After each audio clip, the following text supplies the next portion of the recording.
welcome our esteemed guest for the evening, our guest of honor, Mr. Raja Abil, and our special guest, Mrs. Lakshmi Krishnan.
आपका यकीन बनती है एक विचारधारा।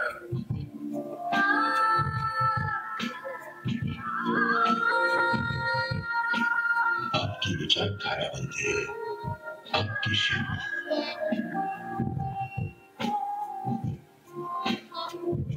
आपकी कार्य शक्ति बनती है एक प्रथा।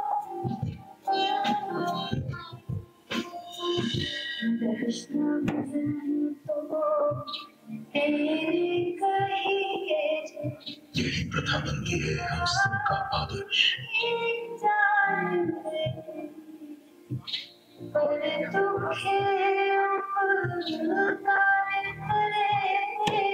और यही आदर्श बनते हैं हमारा भाग्य।